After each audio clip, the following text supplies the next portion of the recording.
You know, I always knew I'd be Tom Brady's teammate. I figured I'd be a slot corner. I'm very twitchy. Let's bring him on. Tom Brady, the opener, Cowboys-Browns. I always knew when I was Connecticut. I'm like, you know what? I should go down there, show Belichick my back pedal. But, you know, we're different kind of teammates. Let me start with that. That's an interesting one. So What, your football career? That's not real interesting. So you exhale. You retire. You exhale. And you probably gave yourself about 4 or 5 months, just take a deep breath. I saw you slim down. You probably weren't sore for the first time in 20 years. And then you start prepping. You sign with Fox. What have you been doing to prepare for this opening broadcast for a year and a half? Well, I've reached out to all the different people that I've met over the years of in media and sports and got their take on kind of what the job entailed and then ultimately how the preparation goes during the week. And then how do you be really good when you come on air? And I've had a lot of time, I think, over the course of my career in interviews, production meetings, and being on camera. Yeah. That hopefully it's not too far from what I've already experienced, knowing that there's going to be a lot of things that are new to this. So I think the most exciting part for me is there's more of a structure to my life, which I've always enjoyed. Yeah. Playing football on the weekends. Now I get to work on the weekends here in the fall. And obviously the NFL football season is back, which is, we're all excited about that. I'm sure when you're walking into the studio today, it's a different feeling because, you know, this new cycle around NFL football is very exciting. And I'm excited to get going. I got the best teammates in the world, you know, KB and Aaron, Tom, and then everyone behind the scenes in the truck, Z, Roos, their whole team, the chance to get to know those people more intimately and to really put together something special for the audience is what's exciting for me. So I'm ready for football season. I'm ready to get back out there and watch from a different perspective. And we're fortunate to be in Cleveland this weekend with a great game, Cleveland, Dallas. And it can't get here soon enough. So when you look at this film, all these years of experience, one of the things I ask myself about Cleveland, I love the coach, I love the GM, I love the O-line. What's up with Deshaun Watson? I mean, you can play, he didn't play.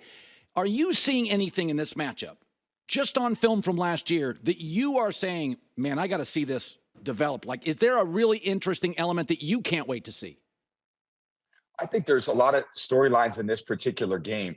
But the interesting part about the NFL is nobody really knows what they're going to be this season. You have hopes, you bring in draft picks, free agents, and you try to put together your team to say, all right, this is the way that we want to play based on where our deficiencies were last year. Certainly, Cleveland's defense was top of the league last year. They want to continue that. They want to get Deshaun back. They brought in a whole offensive staff to try to get him to play the way that he played when he was in Houston. Yeah. And they want to go out there and compete, not just for a division title, but for more than that. And it's a great kind of test for them to go against Dallas, who, you know, they want to get over the hump as well. And they've got a lot of great players. They've got a lot of great talent. You know, they got to get to, you know, I think Coach McCarthy, they have a great leader in Coach McCarthy that really preaches, hey, we want to stay focused day after day. We want to eliminate the distractions. And they've had quite a few of that this offseason, but every team does. And I feel like Dallas has handled it very well. And it's a great opening game. This is what it's all about. A lot of guys coming back from injury. You got Trevon Diggs up there. I want to see him play. You know, I want to see what Dak does coming off last season, his best season as a pro. So many great things to watch in this particular game. And again, it's a perfect day for football. It seems like it's going to be in Cleveland on Sunday. It's not always like that there from someone who's been there a few times. Yeah. But 65 degrees and partly cloudy is perfect football weather. Okay, Trent Williams back. And we've said this before. I feel Trent Williams was more valuable. And I like Brandon Ayuk. I think the team is Kyle Shanahan's brain, McCaffrey's legs, and Trent Williams and Bosa. That's the soul of the team. Ooh. Tell me, what is the difference? If you knew you had Trent Williams and he didn't play, would it get in your head? I think his signing is gigantic for the Niners. You tell me how much it matters. Yeah. I would be driving him to work every day if I was the quarterback. I'd be making sure Trent was with me every single place I went. There's no better protector in the NFL than Trent over the years. And I think the way they use him, and obviously they I think San Francisco's run game is incredible, the way they scheme their run game up. But having Trent in there, it's just an entirely different offense because of his athleticism, his rare combination of size, of quickness, of power. I mean, he's just, when he gets out there on the field, he's a matchup advantage for the Niners every time that he takes a snap out there. So when they have him out there, they all feel confident. A lot of those plays are going to go to the left side of the line of scrimmage right behind him. They know that when he's in pass protection, he's going to hold up as well as anybody. It doesn't really matter who he goes against. He's a tremendous player, and it's Niners had, between the Ayuk signing and Trent. I mean, that was a little worrisome a few weeks ago. I actually did a practice game against the Saints up in Santa Clara a couple weeks ago, and everyone was a bit concerned, but I think now a lot of those concerns are eased when both those guys are back in the building and ready to put their pads on, go out to practice, and get ready to play game. Okay, Chiefs-Ravens Thursday. Kansas City's done this dance, and they keep winning it. I love Lamar, and I love Baltimore. I love the coach. I love the owner. I think it's the best-run franchise, arguably, last decade in the league. I think Baltimore does everything well except win in late January. You tell me, does it start wearing on you? Buffalo's going through this, Tom. You start hearing you can't win these games. Is the pressure on Kansas City to defend the home field or Baltimore Thursday? I'd say a little bit more on Baltimore for that exact reason. I think that when you have great leadership, and I think of those Baltimore teams when they had Ray Lewis and Ed Reed as their two primary leaders, even though they may lost in a championship game, I actually saw this the other day, a clip from Ray Lewis in the locker room after they had lost to us, I think in 2011 in the championship game. And how Ray talked about that team and how he wanted to get them back on track going into next year. That's always what it's about. When you lose in the playoffs, you want to think about, how are we going to get over the hump next year? What do we need to do? Where are our deficiencies? Where can we get a little better? Where's our margin of error? And is it taking care of the football? Is it third down? Is it scoring points in the red area? Is it production from a unit that we haven't got a lot of production from? Tight end groupings, running back groupings. How can we improve our team a little bit so when we get in these big games, we're more prepared than the other team? We got more margin of error. And look, to win a Super Bowl is absolutely incredibly difficult. There's only one team that does it. To do what the Chiefs have done is really remarkable. And they want to try to do it again. That challenge of them doing it is going to be as hard a challenge as any team the NFL's ever had. That's why it's never happened to win 3 in a row. But the Chiefs are poised, like they always are, to go in there. I don't think they believe their hype. They're very well coached, obviously great quarterback, great leaders. The defense played really well last year. So those guys are prepared. Baltimore wants what the Chiefs got, and that's why you lead the season off the way they have it, Ravens-Chiefs. I'm excited to see that one get underway too. I couldn't tell you the last time I was this excited to watch the Chicago Bears play and the Washington Commanders, and that's the great gift the NFL gives us, is that we watch these great college players for 3 and 4 and 5 years, and all of a sudden I have an emotional investment. I can't wait to watch Jaden and Caleb. Give me one thing that you'll see with a young quarterback. You may see it with Drake Maye. The one thing that Tom Brady will see that I can't, that you'll be like, okay, he's going to be okay. He's going to be okay. What does a young quarterback, is it the feet? Is it the head movement? What do you see that I can't that you would know it's going to work?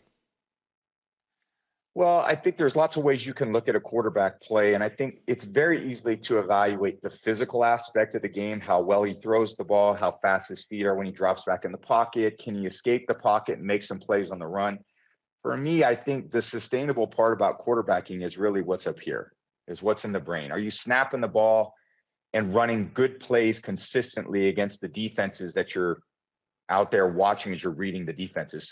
So much of it to me is is the coach giving the quarterback, because he's going to see it every day in practice, the coach and the players, are they giving the quarterback the freedom to make the plays and the decisions that he needs to make to get the team to win? Because a lot of these guys can throw the ball. A lot of them can move in the pocket. Now, watching Caleb do it, he's exceptional at it. Right. But to me, it's a deeper level than that. When you're looking at starting quarterbacks in the NFL, everybody should be able to throw the ball well. Everybody should be able to drop back and make accurate throws. It's what can you do when you're on the road in front of 70,000 people, and every single player in the offensive huddle is looking you in your eyes going, does this guy have the confidence in himself to bring us back when we're losing in the fourth quarter. And I think that's the mark of what I see in quarterbacks.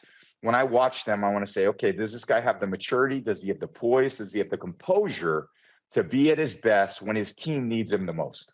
90 seconds, Drake Maye. Would you sit him? I don't think there's a right answer. Would you sit him, or would you put his feet to the fire and let it rip?